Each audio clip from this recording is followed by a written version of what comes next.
విశాఖలోని పెందుర్తి కరకవాణిపాలెంలో మావోయిస్టు నేత అరుణ అంత్యక్రియలు జరిగాయి. ఈ సందర్భంగా పలువురు నేతలు మాట్లాడుతూ కేంద్ర ప్రభుత్వం మావోయిస్టు ఉద్యమాన్ని అణిచివేసేందుకు బూటకపు ఎన్కౌంటర్లు చేస్తోందని ఆరోపించారు.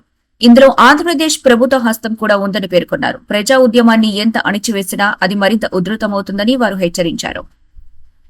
అంటే ఆఖరి యుద్ధం మావోయిస్టులే లేకుండా చేస్తామనేటువంటి ఒక శపథం చేసి ఈరోజు ఒక్కొక్కరిని చంపుకుంటూ పోతా ఉన్న పరిస్థితి మనం చూస్తూ ఉన్నాం. ఈరోజు మనం చూసుకున్నట్టు ఎన్నో త్యాగాలు చేశారు. అడవిలో వాళ్ళ విష కీటకాల మధ్య వాళ్ళ ప్రాణం ఏమైపో తెలియనటువంటి పరిస్థితిలో సామాన్య ప్రజలు పీడిత ప్రజలు అనేక సమస్యల పరిష్కారం కోసం అడవుల్లోకి వెళ్ళే పరిస్థితి తీసుకొస్తారు. ఈరోజు అడవుల్లోకి వెళ్ళి వాళ్ళు గనపట్టుకునే పరిస్థితి తీసుకొస్తారు. రాజ్యమే కదా కల్పించింది. అనేక సమస్య ఈరోజు చుట్టుముడుతున్న ఈ నేపథ్యంలో సమస్యల పరిష్కారం కోసం పీడిత తాడిత ప్రజల సమస్యల పరిష్కారం కోసం ఈరోజు వాళ్ళు వెళ్ళడం జరిగింది.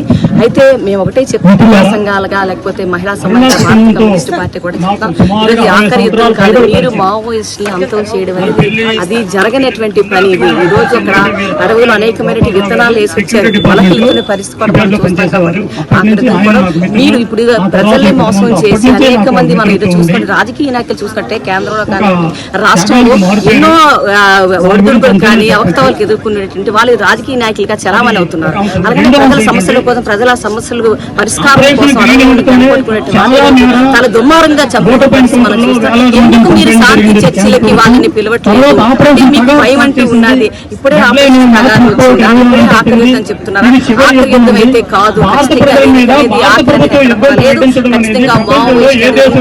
భయం అనేది కూడా పుట్టిస్తారని చెప్పి మీరు శాంతి చర్చలు పిలిపించండి. ఇక మీద ఇటువంటి బోధకపు ఎన్కౌంటర్లు జరగకుండా కాపాడాల్సిన బాధ్యత కూడా ప్రభుత్వంపై రాజ్యంపై ఉందని చెప్పి తెలియజేస్తూ అలాగే శాంతి చర్చలు పిలిచి ఆపరేషన్ కగారు ఆపకపోయినట్లయితే దేశవ్యాప్తంగా ఇప్పటికే ప్రజా సంఘాలు వామపక్ష పార్టీలు ప్రజాస్వామ్య అందరూ కూడా పెద్ద ఎత్తున సెమినార్లు సదస్సులు ర్యాలీలు అన్ని కూడా నిర్వహిస్తున్నారు. పెద్ద ఎత్తున దేశవ్యాప్తంగా విజయం నడిపించే పరిస్థితి సందర్భంగా తెలియజేస్తారు.